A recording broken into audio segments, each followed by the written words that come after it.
Buenas tardes, les doy la bienvenida a esta nueva versión de Discusiones Actuales que organizamos desde el Centro Signos de la Facultad de Ciencias Sociales de la Universidad de los Andes.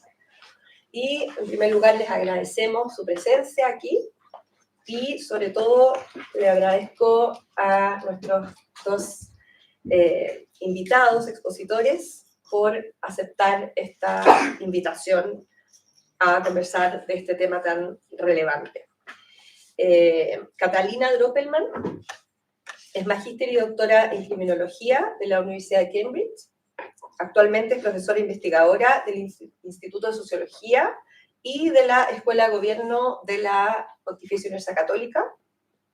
Y también es directora, desde su fundación, yo creo, ¿no?, del Centro de Estudios, Justicia y Sociedad, UCE.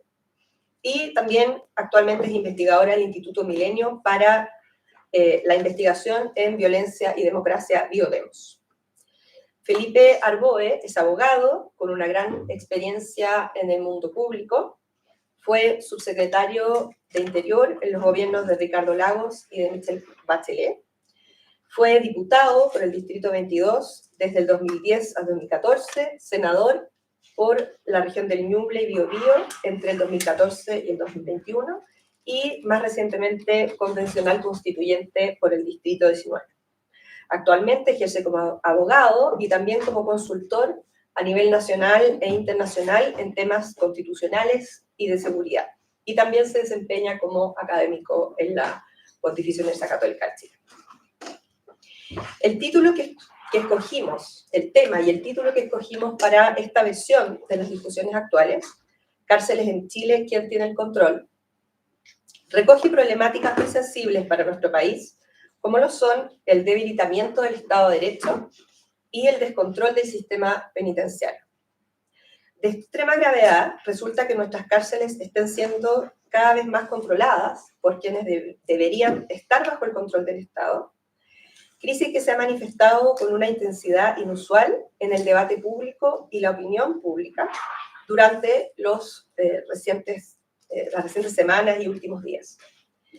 Este fin de semana, sin ir más lejos, el juez Sergio Guzmán, en una entrevista al Mercurio, nos advierte que lo que pasa en las calles tiene directa relación con lo que ocurre en las cárceles y que a su parecer sigue latente la posibilidad de un estallido carcelario. Antes de abordar las distintas aristas y dimensiones de esta compleja cuestión con nuestros invitados, resulta inevitable no partir esta conversación sin evocar el crimen brutal y sin precedentes de los 3 carabineros en Cañete, que tiene conmovido al país completo, cuyos funerales son hoy, ¿no es cierto?, y por lo tanto nos sumamos a ese duelo de sus familias. Quisiéramos conocer, a propósito de este acontecimiento, la opinión en particular de Felipe, para iniciar esto, sobre cómo este hecho resuena en el actual contexto de la crisis de seguridad en Chile, sin el cual resulta difícil entender lo que está ocurriendo a nivel del sistema penitenciario y de las cárceles. Muchas gracias. En primer lugar, quiero agradecer a Signos de la Universidad de los Andes por la invitación, agradecer también a Catalina, ¿no?, copanelista, agradecer los espacios de reflexión en momentos en los cuales todo parece avanzar demasiado rápido y donde surgen muchas veces propuestas de soluciones en 140 caracteres que no necesariamente son basadas en evidencia, y creo que eso es parte del problema que tenemos hoy día. Dicho lo anterior, me sumo, por cierto, lo he hecho también, a las condolencias no solo a las familias, sino a la institución de Carabineros y al país. Chile está enfrentando, sin que duda cabe, una crisis de inseguridad que a mi juicio tiene que ver con algunos elementos que se han ido confabulando para llegar a este escenario. El primero de ellos es que hemos hecho las reformas institucionales de oferta pública necesarias para abordar el nuevo fenómeno criminal de Chile. Para decirlo en fácil, y probablemente, disculpen la caricatura, pero probablemente en Chile nuestras instituciones están preparadas para perseguir delitos de Europa cuando tenemos delitos de Centroamérica, ¿no? Para decirlo en términos muy fáciles, el cambio morfológico criminal en Chile en los últimos años ha pillado, ha descubierto o ha dejado descubierto que nuestras instituciones probablemente no tienen la formación especializada en controlar ese tipo de delitos. Segundo, la tesis de Chile, país de bienvenida, debe mantenerse. El punto está en sincerar cuál es la capacidad que como sociedad tenemos para albergar inmigración, puesto que si bien es un derecho humano, ese derecho humano debe manifestarse también en que el país que recibe debe garantizar, o a lo menos propender a que tengan ciertas condiciones básicas de dignidad, lo que no está ocurriendo, y muchas veces estamos generando bolsones de pobreza con escasa inclusión social, lo que genera un incentivo a la falta de redes a actividad delictiva. En ese escenario, y aquí voy terminando, el asesinato de los 3 carabineros responde primero a un modus operandi muy distinto del que estamos acostumbrados. ¿En Chile ha habido homicidio de policías? Sí. De hecho, cuando me correspondió ejercer como subsecretario de Carabineros junto a entonces ministra de Defensa Michelle Bachelet, aumentamos las sanciones y hoy día, y a partir de aquella fecha, 2003, 2004, el homicidio de un policía tiene la sanción más alta del ordenamiento jurídico, presidio perpetuo calificado. En consecuencia, no hay más después de eso. Así todo, ha habido homicidios de policía. Y aquí hay un tema que Catalina lo podrá corroborar después, pero la respuesta legislativa de aumento constante de penas no necesariamente resulta una solución, por el contrario. El delincuente es una especie de economista en potencia y dice, si yo agredo a un policía y lo dejo malherido y tengo una sanción que va de los 10 a los 15 años de cárcel, pero si lo mato y no dejo testigos, puedo tener un manto de impunidad. Bueno, hay un incentivo, digamos, para pasar hacia ese mundo de mayor agresividad. Y eso es un problema que lo ha sufrido Estados Unidos, lo han sufrido varios países que han ido aumentando, no digo desproporcionadamente, pero generando un disvalor, digamos, entre determinados bienes jurídicos que se protegen con la sanción. Así entonces, lo que creo que ha ocurrido es que este modus operandi nuevo en nuestro país, dada la naturaleza del crimen, le hace aparentemente, según las informaciones que tenemos hoy día, habrían sido sorprendidos en un determinado lugar, se habrían bajado del vehículo, habrían sido acribillados y luego puestos en la camioneta y habrían llevado la camioneta a otro lugar donde habrían sido quemados, ¿no?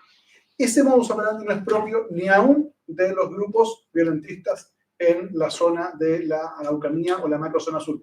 Me corresponde conocer esa zona muy bien porque era senador por esa zona, por la provincia de Arauco. Entonces, el camino que hay entre Cañete y la comuna de Tirúa, particularmente en el sector costero, donde está el sector de Antiquina y Quidico, que es donde la última vez se conoció la señal de GPS, es una zona muy caliente, muy compleja, donde hay al menos 4 comunidades con altos niveles de violencia.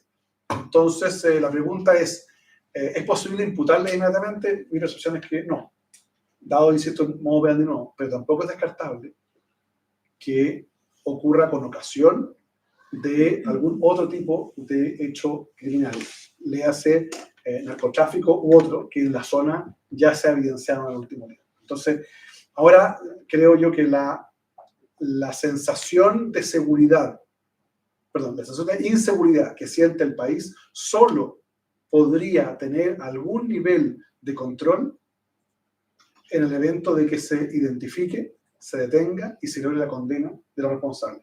De no mediar eso, se va a sumar a los asesinos del Carabinero hace un tiempo atrás, que lo encontraron en Colombia, a los del Teniente Ojeda y a muchos otros que andan dando vuelta y que el sistema, como evidenciaremos más adelante, cuando uno ve la estadística de homicidios y ve el resultado de las investigaciones, la verdad es que cuando son homicidios con imputados desconocidos, la tasa de resolución hoy día no supera el 40%. Es decir, 6 de cada 10 homicidios, cuando la policía llega a tomar la denuncia, para decirlo fácil, quedan en impunidad. Y eso, evidentemente, es un incentivo perverso para la actividad criminal. Perfecto. Muchas gracias, Felipe. Me aprovecho de vincular esto con la segunda pregunta, que tiene que ver con cuál sería para ti, Catalina, los elementos o problemas que mejor definen la situación del sistema carcelario en nuestro país en este momento y con relación a lo que decía Felipe, qué es lo novedoso con respecto a lo que conocíamos hasta ahora. Bueno, el sistema carcelario es importante entenderlo como parte del sistema de justicia. En general, no se tiende a ver así, se tiende a ver como un sistema separado que responde a sus propias lógicas, pero el sistema penitenciario responde simplemente a las lógicas de un sistema de justicia y también del mundo parlamentario, quien define también las leyes, las agendas cortas, que terminan también impactando el sistema de justicia criminal. Entonces, nosotros no podemos entender el sistema penitenciario solo como las cárceles, porque son el último eslabón de la cadena. Las cárceles son una vía para administrar el castigo, ¿ya? Pero no son más que eso. Entonces, desde ese punto de vista hay que entender que la crisis carcelaria hoy en día es una consecuencia del funcionamiento, por un lado, del sistema de justicia penal, del sistema de justicia criminal, pero también de agendas cortas, ¿ya? Que en la literatura se denomina como el populismo punitivo, esta idea de entender que el endurecimiento de las penas o las penas duras o ser duro con el delito, entre comillas, es la mejor medida para, digamos, terminar con la delincuencia. Entonces eso hace que ha habido en el último tiempo una agenda legislativa bastante frenética y bastante inarticulada, ¿ya? Que lo más complejo tal vez es la desarticulación de esta agenda, que no se piensa como un conjunto. Entonces no solamente termina estresando el sistema de justicia criminal y las cárceles, sino que también termina generándose desproporción importante también los sistemas de pena, ¿ya? Hay delitos que uno creería o pensaría que debiesen tener penas más altas que otros, y eso no se da por lo, digamos, desarticulada, poco pensada y poco estratégica, que es la agenda legislativa en el ámbito de la delincuencia. Y eso tiene que ver con que obviamente la seguridad redita, está siempre dentro de las principales preocupaciones de los ciudadanos. Además de eso, también en estados de bienestar débiles como el nuestro, lo que termina ocurriendo que es una promesa que sí se puede cumplir, porque tú puedes modificar un catálogo de penas, tú puedes endurecer una pena, tú puedes hacer enforcement y sacar más carabineros a la calle, son promesas que se pueden cumplir.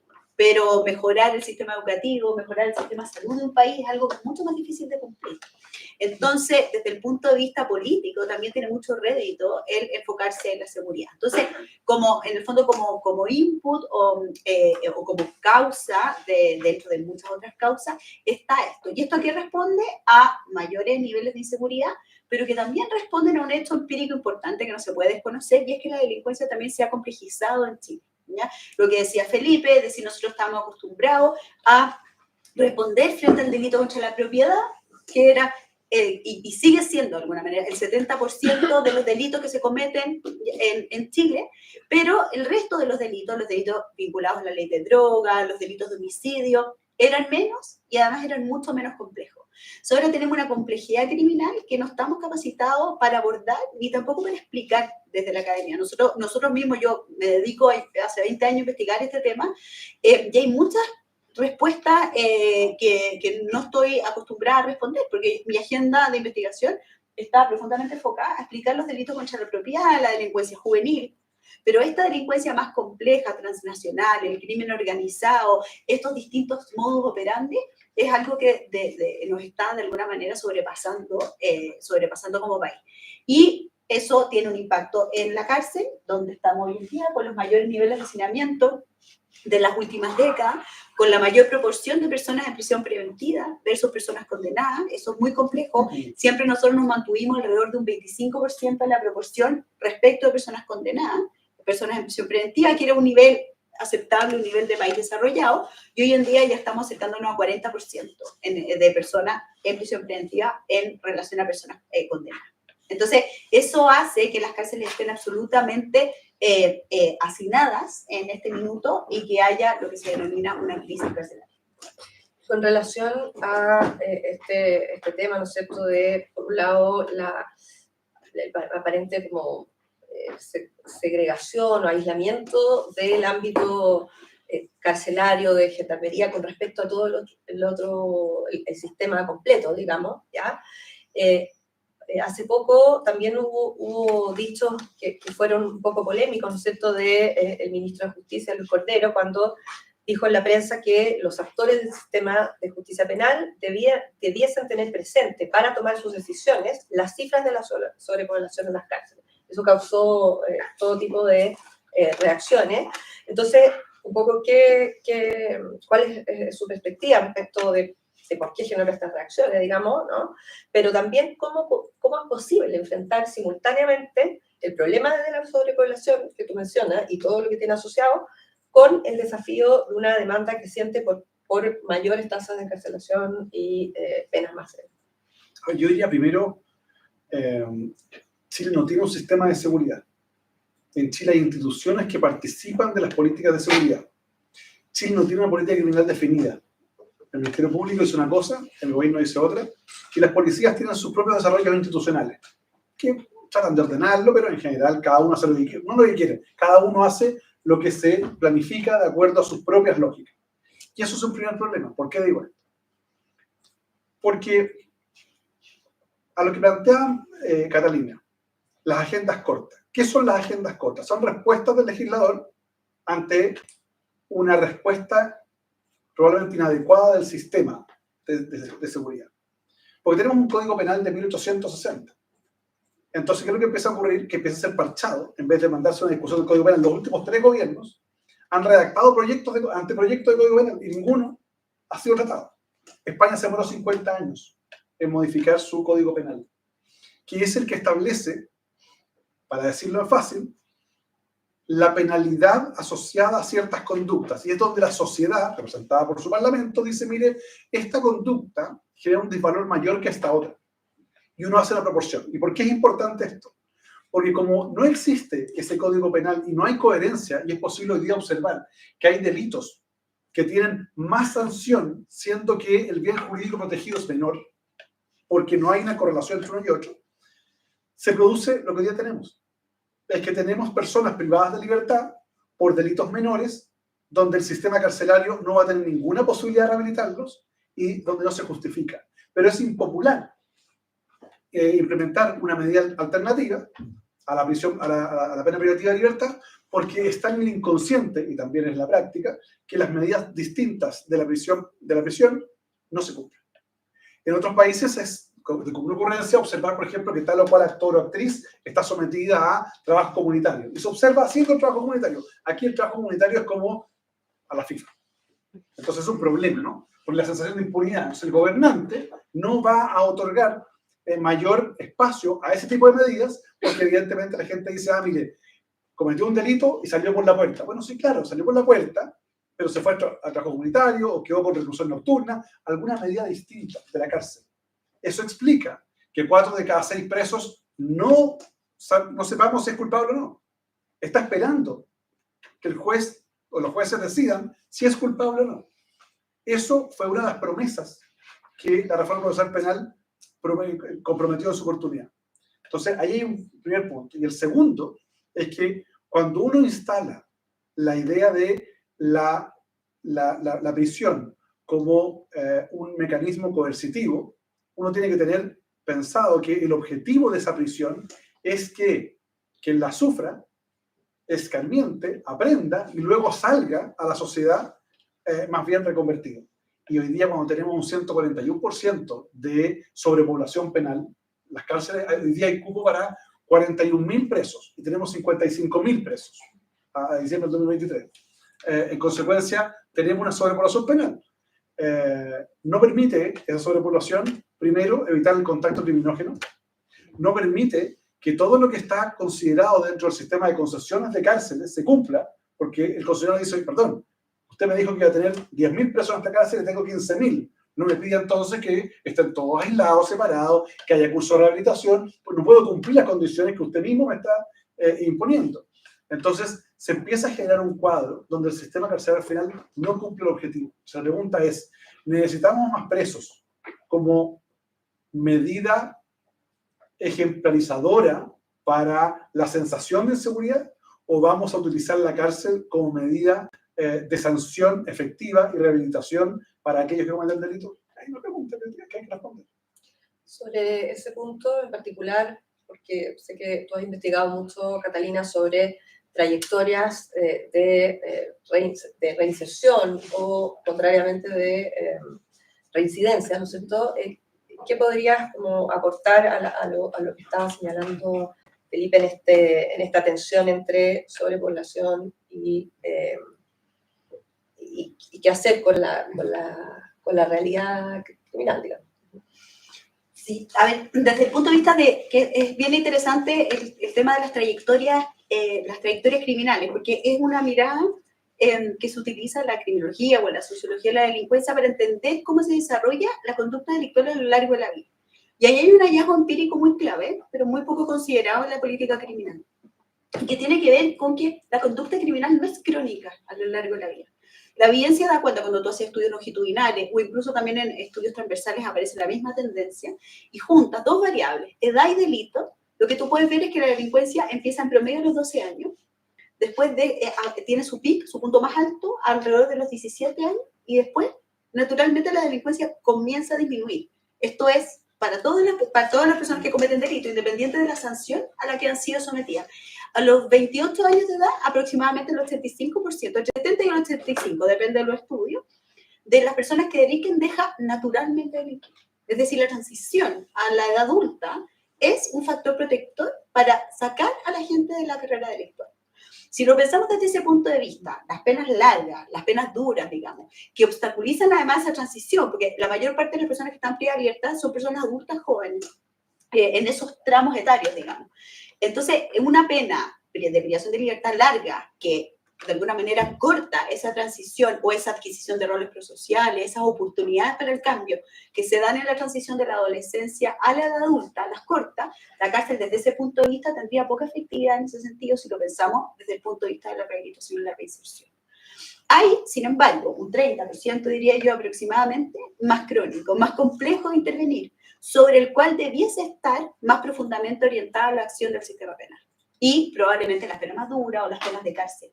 ¿Ya? Si tú tomas, por ejemplo, haces un estudio, tomas una muestra, por ejemplo, en la cárcel, y le preguntas a la persona la cantidad de delitos que ha cometido en su vida, tú vas a ver que ese 30% explica la mayor cantidad de los delitos que te reportan, por ejemplo, en esa encuesta. Es decir, ese 30% más crónico, más complejo, más difícil de intervenir, más reincidente, explica la mayor cantidad de los delitos que se cometen.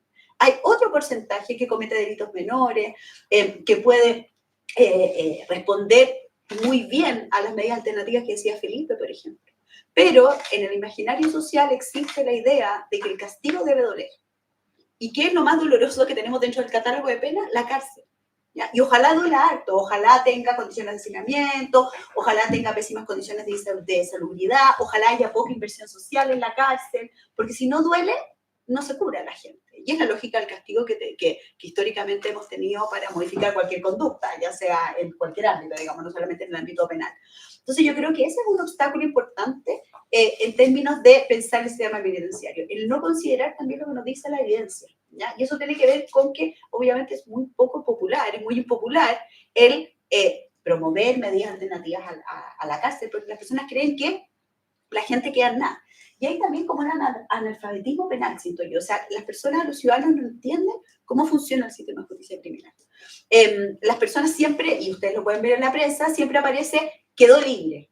Bueno, es lógico que muchas veces la persona queda libre porque no amerita una prisión preventiva, pero la gente cree que la condena es inmediata. O sea, que la persona entra, tiene una audiencia de control de detención y inmediatamente tiene que quedar privada de libertad. Da lo mismo lo que hayan cometido. Estudios que hemos hecho nosotros en nuestro centro dan cuenta que las personas creen que la prisión preventiva se tiene que usar para la mayor parte de los delitos.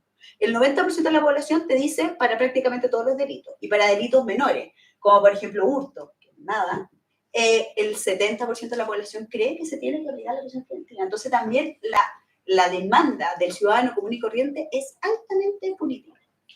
Celina, y esta proporción de la tipología, perdón, sí. Un punto respecto a plantear, y esto no es solo de Chile o más bien de la situación actual del desarrollo criminal en el mundo. La ley del talión. La ley del talión, lo que vino a hacer, lo que vino a hacer finalmente fue a frenar la sed de venganza, que era desproporcionada. Entonces, desde siempre se ha pensado que frente a una infracción o un delito hay que hacer sufrir al otro incluso más de lo que te hizo sufrir a ti. Entonces, ya en tiempos remotos se establecían mecanismos de cierto equilibrio o que buscaban cierto equilibrio en la sanción asociada a una conducta descrita como antijurídica. Y con respecto al tema que hemos mencionado de este este reforzamiento o incremento del crimen organizado de otras características y que ha penetrado en las cárceles, ¿no es cierto? ¿Cómo enfrentar el problema de esta integración muy fuerte entre lo que pasa dentro de las cárceles y lo que pasa afuera, ¿no? Como lo señalaba Guzmán, es decir, ¿qué hacemos, digamos, ¿no? Para que la expectativa o la necesidad de un aislamiento efectivo, al menos comunicacional, ¿no es cierto?, comunicativo, entre las personas privadas de libertad y quienes están fuera, se pueda llevar a cabo, ¿no es cierto?, se pueda realizar. ¿Y cuáles son los límites de eso? ¿O cómo habría que hacerlo? No sé quién quiere partir. Yo diría que habría que mirar la evidencia, lo primero. Nosotros, su oportunidad, cuando estaba en la Comisión de Seguridad del Senado, invitaron varios senadores a recorrer cárcel, para que vieran, muchos no habían visto jamás una cárcel. Y los llevé a recorrer cárcel y les dije, mira, esta es la realidad, y empecemos a mirarlo. Hicimos un informe que después lo compartimos con el entonces fiscal de la Corte Suprema, Matías Cabello, que también hizo un informe muy importante. Y más allá que uno tenga la sed, comillas, de justicia, a uno de observar las condiciones de reclusión, uno dice, mira, aquí no hay ninguna posibilidad de rehabilitación. O sea, desde situaciones de vejámenes sexuales entre internos, desde desgobierno de las cárceles, hasta una situación de infraestructura muy paupérrima en algunos lugares. Entonces, no se trata de que tengan un hotel de 5 estrellas, pero se trata de entender que la sanción penal es la privación de libertad, no es la vejación en su obligación de derechos humanos. Es un primer punto. Más allá que ellos los hayan violado, como alguien dijo por ahí, si nosotros violamos los derechos humanos, los violadores somos tan culpables o más culpables que ellos, ¿no? No tenemos derecho a reproche. Ahí hay un primer punto. Y el segundo punto, que yo no creo en lo que dijo en su oportunidad el ministro de Justicia, que dijo aquí el Estado tiene el control de las cárceles, me parece que eso siempre hay que decirlo en condicional. Estamos controlando las cárceles. No obstante, cuidado, porque el sistema de control carcelario se pone a prueba cuando se adoptan medidas que incomodan a los que controlan las cárceles.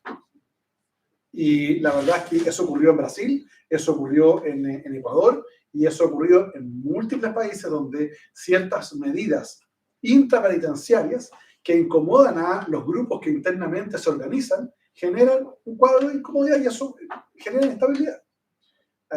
En Chile hay grupos que así como se organizan afuera, también se organizan adentro. A mi juicio, a mi entender, en ciertas cárceles de Santiago es un tremendo error que los alcaides, por ejemplo, reúnan por barrio. Dentro de las cárceles los reúnen a todos los que son del mismo barrio. A mí me parece que es un error, porque replicar la conducta delictual del barrio al interior y por tanto fortalecer esa red. Y por tanto también generar un cuadro de inestabilidad, porque cuando un reo se enoja con el otro, sabe perfectamente y amenaza a la familia que está afuera o manda a matar a la familia que está afuera, cuando no a la familia del gendarme. Y como me dijo un Diego gendarme en una conversación muy coloquial, me dijo, mire, yo estudié para gendarme, no para héroe. Bueno, y un punto. ¿Cuál es el nivel de protección que ese gendarme y su familia tienen que tener? Por eso que creo que es tan importante que se implemente el sistema de inhibidores de comunicación. Porque hoy día, voy a graficar una caricatura, pero las cárceles son verdaderos call centers criminales. Y ese call center no solo para organizar acciones delictuales, sino también para cobrar venganza respecto a los funcionarios que muchas veces van con el ánimo de cumplir la ley. Entonces, vuelvo a insistir, el control de la cárcel solo se pone a prueba cuando se implementan medidas que incomodan a los que dicen controlar.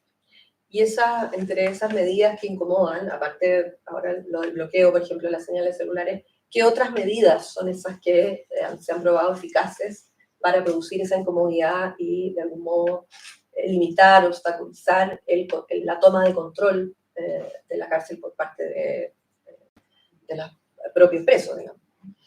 Sí, es importante lo que dijo Felipe respecto de este tema de estamos controlando las cárceles, ¿ya? Yo concuerdo en términos de que eso siempre se tiene que poner en condicional, sin caer en nos vamos a convertir en Ecuador. O sea, estamos lejos, yo he hecho harta investigación en cárceles de varios países de América Latina, Ecuador tiene otra realidad, antes de que fuese la crisis carcelaria del 2022, se disolvió el Ministerio de Justicia, no había gobernanza, no había institucionalidad, nada. ¿ya? Pero sí, las cárceles descansan sobre una economía de poder frágil, frágil. Y nosotros no podemos pensar que hay ciertas normas que se aplican en las cárceles y eso se va a cumplir, porque las lógicas se dan en torno a desequilibrios de poder, ¿ya? Entre los presos, la persona privada de libertad y los gendarmes y la institucionalidad y el Ministerio de Justicia. Entonces, esos pequeños quiebres, como decía recién Consuelo, pequeños quiebres te pueden generar todo un cambio en la economía de poder de la cárcel, que se negocia día a día. La legitimidad en la cárcel se negocia día a día, acción por acción. Entonces es un fenómeno profundamente cambiante. Y por eso es que hay que trabajar de manera mucho más preventiva en las cárceles, a través de estrategias de seguridad dinámica que te permitan anteponerse a lo que va a ocurrir. Les pongo un ejemplo súper coloquial. Por ejemplo, nosotros hicimos un estudio en unas cárceles de Costa Rica y los gendarmes nos decían, cuando las personas privadas de libertad se quedan dormidos con los zapatos puestos, yo sé que va a haber un motivo. Entonces yo cambio mi estrategia de control de la cárcel porque sé que va a haber un motivo, por ejemplo. Entonces, estrategias preventivas y no reactivas son las que te permiten, obviamente, anteponerte y prevenir que las cárceles estén autogobernadas, como pasa en muchos países de América Latina. Ahora, en Chile, ¿cuál es el mayor riesgo que tenemos en este minuto, a mi juicio? Tiene que ver con la posible penetración de la corrupción en las cárceles. Nosotros hicimos una encuesta donde estamos a 1.400 gendarmes aproximadamente, y el 70% de los gendarmes refirieron a través de autorreporte, con el sesgo que eso tiene, que habían visto actividades de corrupción dentro de los recintos carcelarios donde trabajaban. O sea, eso es algo que obviamente hay que empezar a mirar, porque no sabemos qué tan penetrado esté el crimen organizado dentro de las cárceles, no lo sabemos, no está en el estudio, no lo hemos diagnosticado bien. Pero si es que existe ese riesgo, los altos niveles de corrupción son una debilidad institucional tremenda para poder mantener controlando las cárceles, como decía Felipe. Entonces, yo creo que anteponerse y hacer mucho más inteligencia y prevención en las cárceles es importante. Y lo otro tiene que ver con el trato penitenciario. Gran parte también de esta como economía de poder de la cárcel se aloja en la relación que tengan las personas privadas de libertad con quienes los custodian. Y ese vínculo está muy poco estudiado. Y tampoco los gendarmes están muy bien formados en ese ámbito, en ámbitos de trato, de legitimidad, también en orientaciones hacia la rehabilitación y la reinserción, porque es una institución muy militarizada, donde su principal foco es la seguridad. Entonces eso también es algo que estratégicamente, a mi juicio, se debiese intervenir. O sea, si tú me dijeras dónde hay que poner las fichas, en la formación de gendarmería y en prácticas para prevenir también la corrupción de los funcionarios penitenciarios. Perfecto. Sí, no, muy de acuerdo. Porque hay un punto muy importante que es la formación y también es la retribución a gendarmes. Más allá de que el sistema de pensiones sea el equivalente al de las Fuerzas Armadas y por tanto tienen beneficios al momento que se van, creo que la vida diaria del gendarme es extremadamente riesgosa y caldo de cultivo para estos eventos de delincuencia y de corrupción. Y por lo tanto es muy importante mirar eso, que tampoco no va a generar réditos políticos, pero que es tremendamente relevante porque podría evitar situaciones que después tengamos que lamentar, porque hoy día estamos lamentando el homicidio de 3 carabineros. Bueno, mañana podríamos estar lamentando la muerte masiva de internos o de gendarmes en una cárcel en cualquier minuto. Y la verdad es que la autoridad no necesariamente siempre cuenta con la información acabada de lo que está ocurriendo en cada arena. Sí. Y yo sé que ambos tienen conocimiento comparado de la realidad carcelaria y penitenciaria en América Latina, y quisiera saber si es que, quizás poniendo entre paréntesis El Salvador y Bukele, digamos, pero ¿hay algún ejemplo, un caso que valga la pena mirar, no para compararnos en el sentido de lo malo, sino que es como ejemplo de prácticas en este sentido, ¿no es cierto?, de medidas que hayan sido eficaces para avanzar hacia un sistema más preventivo y con mayor capacidad de rehabilitación y de control, sobre todo de las cárceles por parte del Estado? Sí. A mí, el ejemplo que más me gusta de lo que yo conocí en América Latina es el ejemplo de Costa Rica. Costa Rica es un país muy particular que tiene un profundo respeto por los derechos humanos. Y en ese marco, con un préstamo del Banco Interamericano de Desarrollo, implementó unas cárceles modelo que se llamaban unidades de atención integral, donde las personas iban a cumplir el último tramo de su condena, pero no último tramo de un año, último tramo de 5 años, incluso de 10 años, personas con condenas largas, por delitos graves, o sea, no cualquier delito, pero personas que sí estaban en un tramo de su condena que están un poco más orientados hacia la salida. Y esas cárceles se hicieron con un diseño arquitectónico que no necesariamente fue más caro, pero sí fue muy bien pensado. Se basaron en un modelo escandinavo de arquitectura, donde la cárcel funcionaba con muy pocos puntos oscuros en términos de la capacidad de vigilancia, pero sin que eso implicara la alienación que sienten las personas privadas de libertad de que te están vigilando todo el tiempo, porque la arquitectura era tan inteligente que hacía que las personas que estaban privadas de libertad tampoco se sintieran tan vigiladas. También con muchas cámaras de seguridad, que las personas después también al tiempo se olvidan de que están estas cámaras de seguridad, que hacía que también hubiese prácticamente solo guardias perimetrales. Y con muchas estrategias también de autogestión, de ejercicio de agencia de las personas privadas de libertad, porque también es uno de los elementos que más aliena a las personas privadas de libertad, es la poca capacidad de autonomía, de agencia que tú tienes de poder manejar tu día a día. Te trasladan, te echan, te salen, te cierran, te desencierran, o sea, todo, digamos, de alguna manera infantiliza también las condiciones como generales o tradicionales de la privación de libertad. Acá había espacio para el ejercicio de la autonomía, incluso para prácticas democráticas de autoorganización de las personas privadas de libertad, esta capacidad de transitar la cárcel de manera un poco más libre, más oportunidades de visita, más oportunidades de venusterio, de visita sexual también. O sea, una serie de prácticas que hacía que estas cárceles fueran mucho más fáciles de manejar. Y hasta ahora han sido bastante exitosas en términos de las tasas de reincidencia de las personas que salen, en términos de los niveles de violencia, muy pocos motivos, muy bajos niveles de violencia. Y yo creo que es un modelo de todas maneras a mirar. Acá en Chile, la construcción de las cárceles, aunque ahora están por lo menos convocando a algunos expertos o académicos para ver el diseño de las cárceles y cómo ese diseño puede tomar algunos elementos de las investigaciones que hemos realizado en Chile, igual sigue siendo un modelo de construcción de cárceles arquitectónico muy tradicional, muy poco humano, donde de alguna manera tampoco se fomenta el acceso de las personas a programas de rehabilitación y reinserción, porque lo que más cuesta en la cárcel es que el gendarme traslade a la persona privada de libertad a algún lado. Eso es lo que más cuesta, porque hay medidas de seguridad, porque a este no lo puedes juntar con este, porque tienes poco gendarme, entonces no pueden hacer esa función de traslado. Pensar algo tan simple como que las personas se pueden trasladar más fácilmente dentro de la cárcel para que puedan tener más horas de desencierro, para que puedan participar de más actividades, para que puedan hasta jugar fútbol. Eso es algo que en general no se considera. Estamos pegados en una lógica muy tradicional de castigo, muy tradicional. Además, las horas de ocio en general son horas no aprovechadas.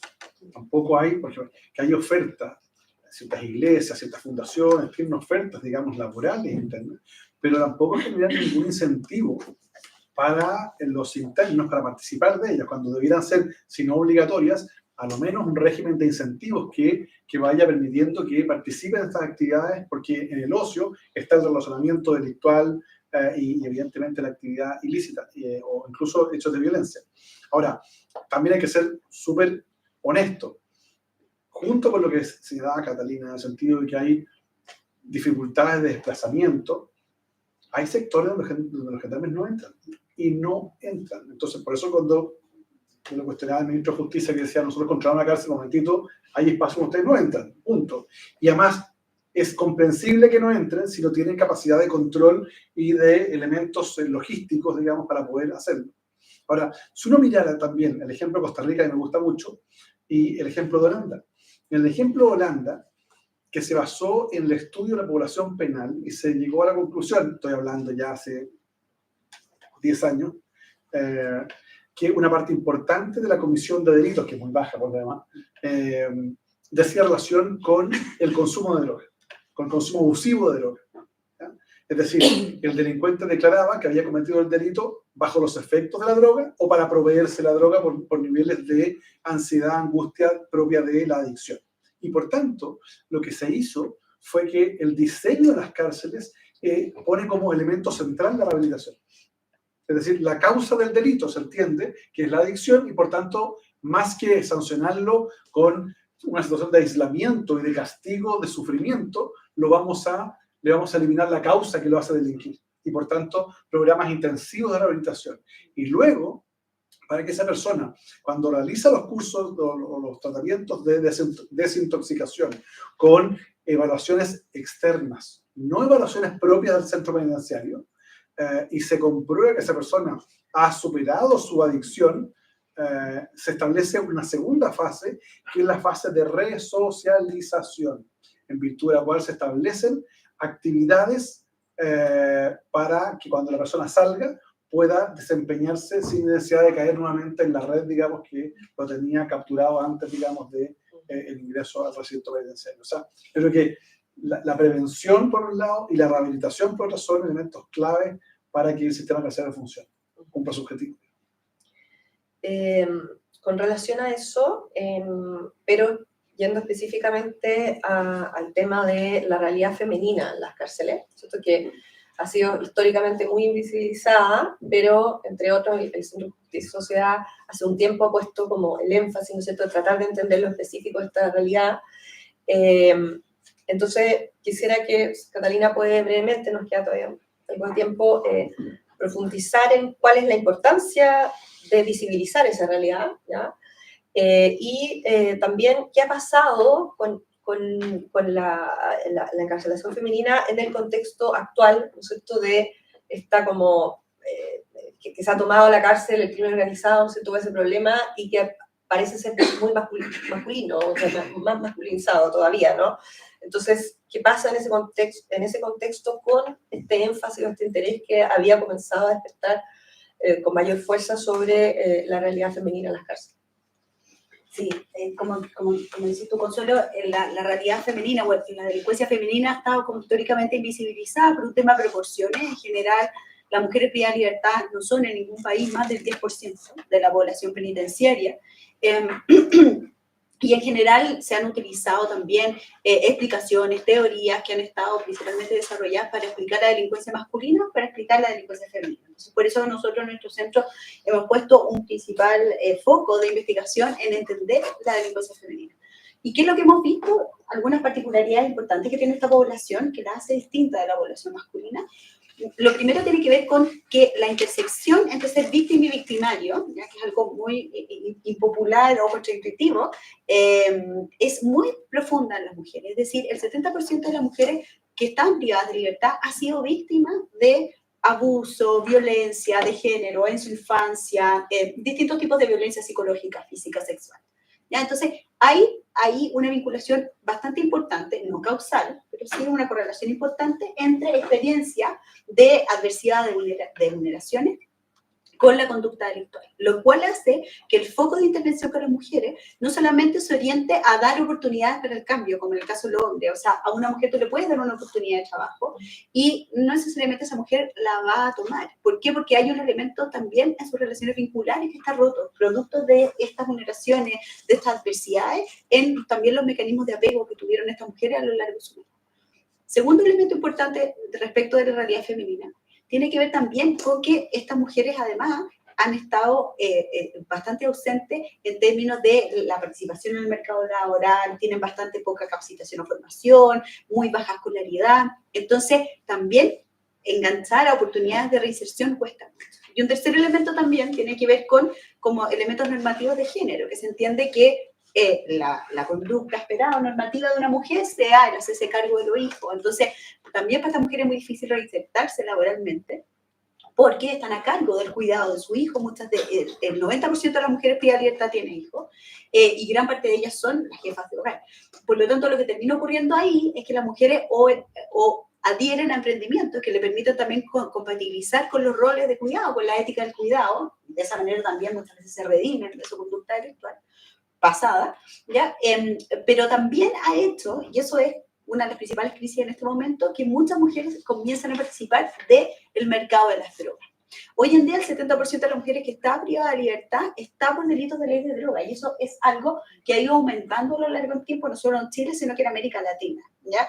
Y acá nosotros acabamos de terminar un estudio, hay distintas realidades. Hay mujeres extranjeras que hacen trabajos más bien de traslado de drogas, de burreras, como se dice coloquialmente, y que no tienen ni un antecedente penal, nunca han delinquido antes en su vida. Otras mujeres que tampoco han delinquido nunca en su vida y que comienzan a vender droga de manera mucho más tardía. Yo les dije que la edad de inicio de la conducta delictual es en promedio a los 12 años. De las mujeres que cometen delitos de ley de droga es a los 27 años. O sea, es un inicio muy tardío que se asocia con la necesidad también de mantener su hogar. Entonces, podría extenderme eternamente, yo sé que no tenemos tiempo, pero cuando nosotros entendemos la conducta delictual femenina, tenemos que entenderla dentro de un marco de género. Y eso no significa diferenciar la estadística, eso significa entender la conducta delictual dentro de un marco de una sociedad patriarcal que determina también las posibilidades que las mujeres tienen de ser y de hacer en la sociedad.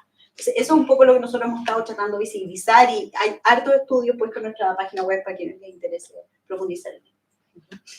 Si quieres aportar algo. Solo complementar, ¿no? Creo que la información que entrega también es muy interesante.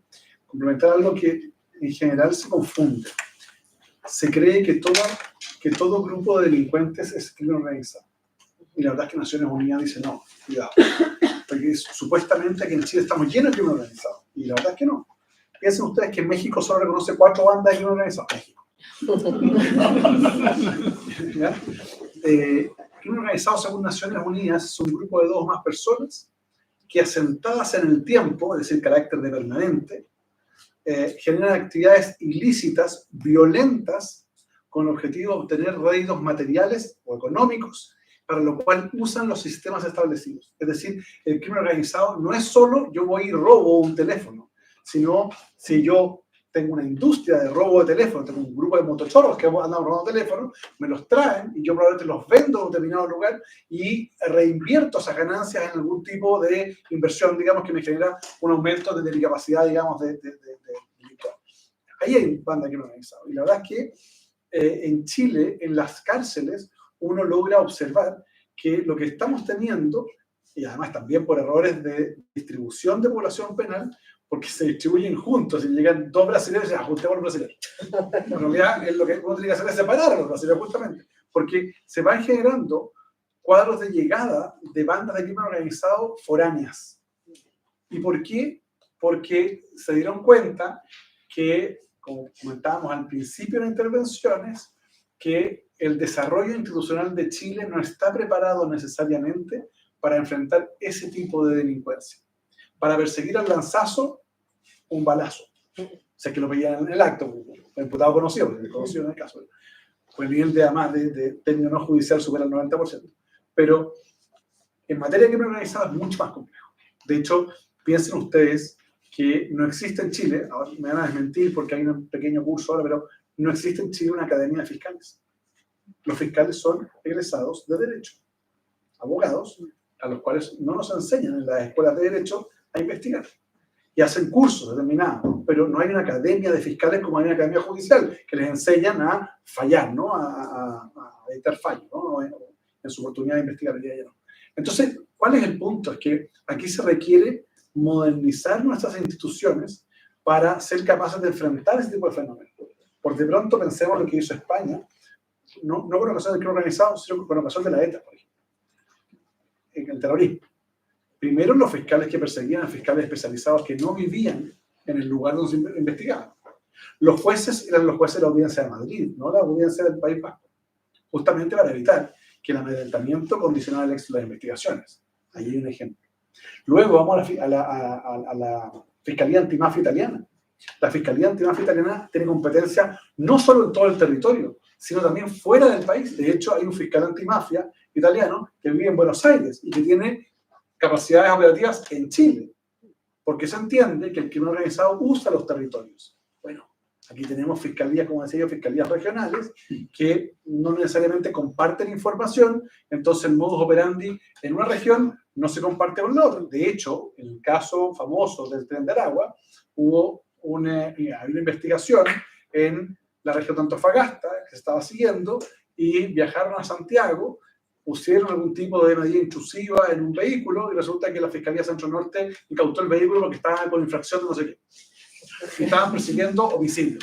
Y no conversaron entre los fiscales. Bueno, la pregunta es, ¿se justifica la existencia de fiscalías regionales o más bien una fiscalía especializada con competencia nacional para enfrentar a este fenómeno de crimen organizado que utiliza los territorios? Y no como un delincuente habitual que se siente más cómodo, más abrigadito en su comuna, ¿no? Porque sabe los beneficios que puede obtener o incluso los riesgos que puede enfrentar. Y por último, aquí hace falta meter probablemente ciencia al diseño del sistema de seguridad. Si yo tuviese que hacer una fórmula matemática, yo diría que el delito, o el beneficio delictual, no, el delito, es equivalente a la probabilidad de identificación del delincuente, la probabilidad de detención del delincuente, la probabilidad de condena al delincuente, más la probabilidad de cumplimiento de condena, dividido por el beneficio obtenido. Y eso es lo que el delincuente mira. Y ahí uno puede asignar responsabilidades por institución, a mi entender, que es lo que permite ir reduciendo la victimización en la medida que hay una política criminal que focalice.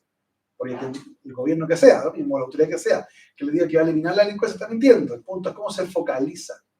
Y dentro de eso, el sistema carcelario es clave, porque uno puede tener un sistema de prevención social fantástico, que no hablamos de eso, pero 51.000 niños de sectores escolares el año 2022 es un escándalo. De sectores escolares, 51.000 niños, niñas y adolescentes. Esa cifra debiera provocarnos éticamente para volcar el Estado completo a su reinserción, porque ahí hay caldo de cultivo brutal para la actividad delictual. Y finalmente, uno puede tener prevención, control, persecución adecuada, eficaz, pero si no tiene un sistema de control desde el cumplimiento de condena que permita la salida, es decir, el cierre de la llave al proceso de actividad delictual, mi percepción es que no se cumple el objetivo y vuelta todo de vuelta a funcionar de nuevo y vuelta al incentivo perverso, que es más bien seguir aumentando la sanción. Sí. Bueno, me quedan varias preguntas en el tintero, pero no quisiera movernos todo el espacio para preguntas del público.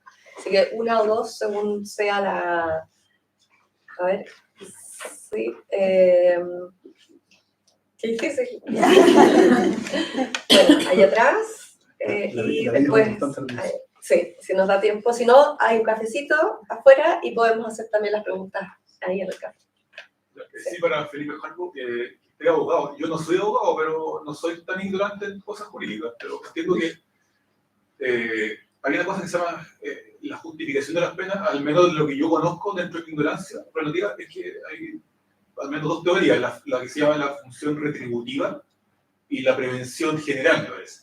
Entonces, por lo que yo escucho de los intervenciones de usted, la imagen que tiene la población general, el votante, el electorado, estoy excluyendo a los menores de edad que no votan, tienen como en su mente la función retributiva, o sea, la idea de la pena como castigo. Pero el sistema del Código Penal, o el procesal penal, o el sistema de justicia general, está pensado en como bajo la función retributiva o bajo la prevención especial, porque si no conversan las dos cosas, hay una disonancia. O sea, porque si estamos en democracia, bueno, entonces si la gente quiere función retributiva, el sistema tiene que ser retributivo, no preventivo. Entonces, no sé ahí si conversan las dos cosas, porque si no conversan, tenemos un problema. O en este caso, o no le hacemos caso a lo que quiere la gente, o le decimos, ¿sabes qué? En realidad la pena no es para lo que usted piensa, es para esta otra cosa. Lo que pasa es que no siempre lo popular es lo correcto. Yo podría ser famoso en mi casa si le compro chocolate todos los días a mi hija, pero probablemente le haría un flaco favor desde el punto de vista de la salud. En políticas públicas es lo mismo. Y se aprende. Y creo que la evidencia ha ido demostrando que lo que se requiere es avanzar en conjunto en sistemas de prevención social, situacional, también en medidas más eficaces de control, pero sin duda rehabilitación. Yo creo que eso es clave. Entonces, uno podrá ser más popular si plantea, por ejemplo, la ley Emilia. Yo voté en contra de la ley, que fue súper impopular. Me hicieron harto bullying, pero era parte de la vida. Porque se establece ahí, por ejemplo, que una persona que maneja en estado de ebriedad y comete algún delito de lesiones incluso, queda privada de libertad inmediatamente. Y resulta que alguien que podría ser acusado de homicidio, no bajo los efectos del alcohol, podría salir, comillas, caminando del tribunal. Entonces se produce un desvalor. Y eso es muy complejo. Entonces, creo que se requiere del equilibrio. El Código Penal establece un conjunto de sanciones pensadas más bien en la lógica retributiva, y decir, mire, sabe que usted establece una conducta que se llama antijurídica, o sea, típica antijurídica y culpable, tiene grados de participación en calidad de autor, cómplice o encubridor, su sanción es 1, 2 o 3. Probablemente en Chile lo que habría que buscar es que la pena asignada en la ley sea equivalente a la pena que asigna el juez. Es decir, que la pena material sea igual a la pena formal. ¿Por qué digo esto?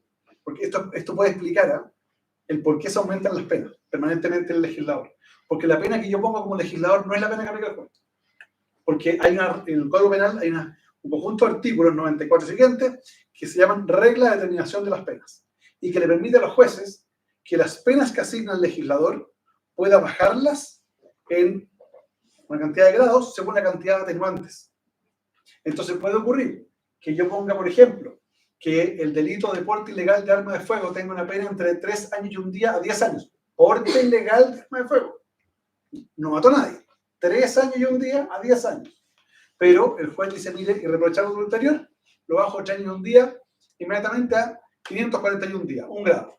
Segundo, reparación con celo mal causado, otra atenuante, de 541 a 61. Ya esa persona, para decirlo en fácil, no le salió por jurado.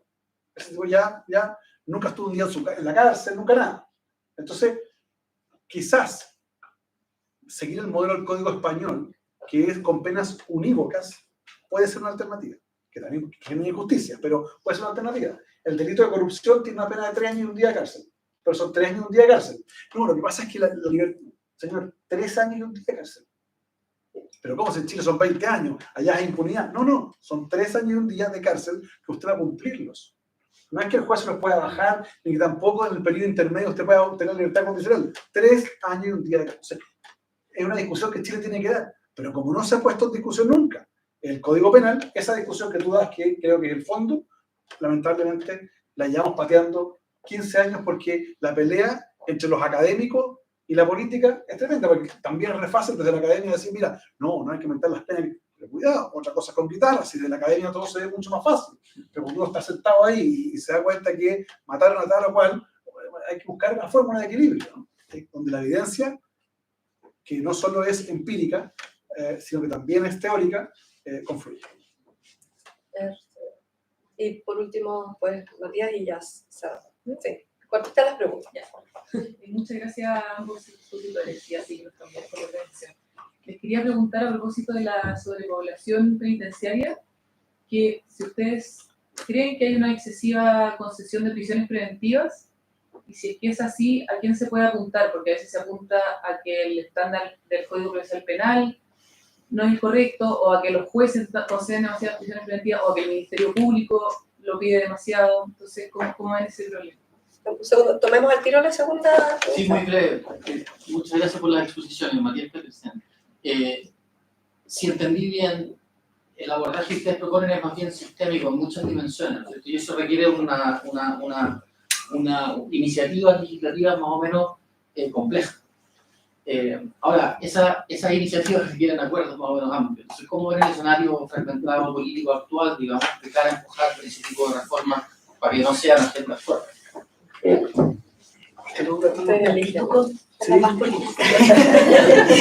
soy académica, no tengo es más fácil mi vida. A ver, respecto de lo que tú planteas, hay una parte de la respuesta que tiene que ver con el sistema en su conjunto. Pero quien tiene, como se podría decir así muy coloquialmente, la sartén por el mango, es el Ministerio Público. Porque el Ministerio Público es quien solicita o no la prisión preventiva. Entonces, ahí hay ciertos lineamientos específicos, ciertas discrecionalidades también que pueden tener o no los fiscales regionales, que hacen que se sobre-solicite la prisión preventiva. A mí me tocó ahora participar, por ejemplo, de capacitación a fiscales para el nuevo Servicio Nacional de Reinserción Social Juvenil, y hicimos una capacitación muy interesante como con role-playing, donde iban actores y en el fondo se ensayaba como la respuesta que podían tener o no los actores penales. Y claro, la prisión preventiva se sobre-solicita desde parte de la Fiscalía. Y ahí el juez muchas veces no tiene la gran capacidad de discrecionalidad que uno cree que pudiese tener. Entonces yo creo que ahí es una tarea un poco más de la Fiscalía, siento yo, y también de agendas cortas o lineamientos específicos que se ponen dentro de crisis para ciertos delitos, etc. Yo creo que yo te diría que donde hay mucha más discrecionalidad y que también afecta al hacinamiento carcelario es en las libertades condicionales. Las libertades condicionales, nosotros hicimos un estudio y han disminuido pero significativamente. Para que tú tengas una idea, en el Centro Penitenciario Femenino, en la cárcel de mujeres, en las últimas libertades condicionales no salió nadie. Y la libertad condicional es clave, no solamente para el hacinamiento, sino también para lo que decía Felipe, para los mecanismos de incentivo. La vida de una persona privada de libertad se orienta a través de la libertad condicional y del acceder a ciertos beneficios, intervenciones, educación, para poder finalmente acceder y obtener la libertad condicional. Entonces yo creo que eso es un elemento donde hay discrecionalidad que se ve. O sea, tú ves, por ejemplo, compara cuando... por ejemplo, en Valparaíso, donde hubo una polémica importante respecto de la jueza Donoso con una libertad condicional, ¿se acuerdan? Al año siguiente, las libertades condicionales habrán disminuido en un 80%. Entonces, ahí sí que tú ves la discrecionalidad, cuando lo ves longitudinalmente. En lo otro, yo creo que hay un poco más de trabajo que hacer con el Ministerio Público, a mí, amigos. Yo coincido con la Cata. Creo que el Ministerio Público tiene un rol muy importante, porque los incentivos también están puestos, porque la tasa de éxito también depende de la cantidad de privados de libertad. Y eso no es adecuado. Lo que debiera ocurrir es la tasa de resolución judicial. Para explicarlo es fácil, los jueces que decretan las prisiones preventivas son distintos de los que evalúan si la persona es culpable o inocente.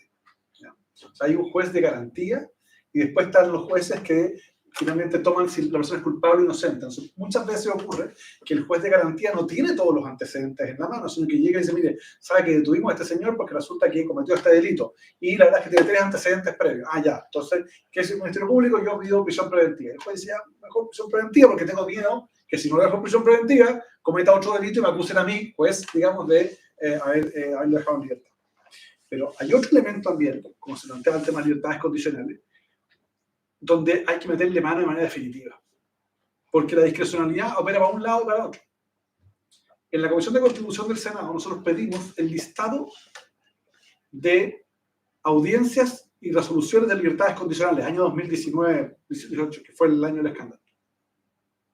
Y resulta que en las actas formales se habían analizado 300 libertades, se habían analizado, no se dio, 300 libertades condicionales en 7 minutos. Eso es mentira. No la hicieron. Estamos hablando de jueces, ministros de corte. Entonces, uno dice, a ver, cuidado. Bueno, y de eso se produjo en Valparaíso, que habían salido, no sé, de 140 personas, no recuerdo cuánto eran, pero es un número importante. Entonces, así como tienen la posibilidad de delegarlas, tienen la posibilidad de concederlas. Y esto debería ser una especie casi de protocolo algorítmico. Usted reúne ciertas condiciones, 1, 2, 3, 4, perfecto. Entonces, usted va a salir de libertad condicional, como es en los países desarrollados. Esa persona va a tener un acompañamiento, porque queremos que esa persona se reinserte. A ver, ¿hay alguien que le pueda conseguir una pega? O, cuidado, alguien hizo un proceso de resocialización para que no llegue a la misma banda que lo hizo cometer el delito y le digan, pero ¿cómo? Venís saliendo, ahora tenés más contacto, contáctame con el que está dentro. Eso no me ocurre, eso es lo que pasa.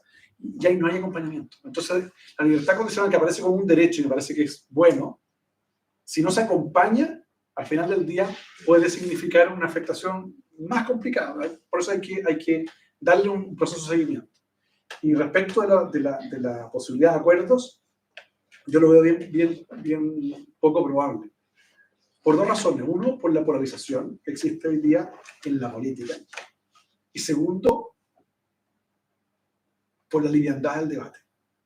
Yo creo que hoy día no hay un debate de contenidos profundos de los temas que convocan al país. Esa es mi percepción.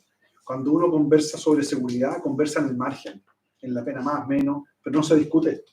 No se discute de sentarse a mirar el mapa de esta famosa araña que inventamos en alguna oportunidad de cuántos delitos ingresaron, 1.556.000 en 2023, cuántos entraron con imputado conocido, con desconocido, cuántos contra la propiedad, cuántos contra la vida, y bueno, ¿y qué pasó? ¿Cuántos términos judiciales, no judiciales? ¿Cuántas privaciones de libertad? Ese análisis que nosotros hacemos en los centros de estudio no se hace en la política. Entonces, claro, yo podría decir, así como le paso esta información a un parlamentario, y él, ¿qué es lo que va a hacer? Va a mirar el número primero, decir 1.554.000 delitos de ingresar al Ministerio Público, y va a mirar el número abajo y decir, ay, solo 54.000 presos. Miren ustedes la cantidad de impunidad que hay. Cuando en realidad hay todo un proceso entre medio, ¿no? Entonces, me da la impresión de que no tenemos hoy día un debate de contenido, ni tampoco se está mirando el futuro, creo yo. No se está mirando. Y creo que es un tremendo error, porque, y aquí me permite una licencia, pero sin seguridad la libertad decae considerablemente. Pero la libertad, pero la seguridad sin control puede ser, también tiene riesgo de tiranía. Y eso es un problema. Y hoy día lo que está ocurriendo es que los ciudadanos están observando, no solo en Chile, en general en el mundo, que la democracia liberal como la conocemos no está siendo capaz de controlar la inseguridad para garantizar un bien básico, un derecho humano básico como es la seguridad. Y cuando eso ocurre, salen alternativas paralelas a la democracia. Y lo digo porque el año 2022 hubo 14 elecciones presidenciales, de las cuales 13 fueron democráticas y 12 de ellas ganó el candidato de la oposición. No mismo ser de derecha e izquierda, el de la oposición. ¿Qué está revelando eso? Que los ciudadanos consideran que sus gobernantes que están en ejercicio no son capaces de resolver sus problemas básicos. Alguien me dice, sí, la alternancia es un gran mérito. Sí, pero cuando se ha elegido en Chile 5 alternancias seguidas, al final el ciudadano dice, ninguno de los dos. Y por tanto ya no me cuestiono el color político, me cuestiono el régimen político. Si la democracia es suficiente para resolver un problema. Y ahí creo que estamos en problema porque aparecen, no quiero ni mencionarlo, pero aparecen las alternativas populistas que ofrecen soluciones en 140 caracteres. Y eso es un peligro, creo, para el país. Porque eso solo trae más problemas. Bueno, muchísimas gracias por esta riquísima y profunda conversación. Un aplauso a nuestro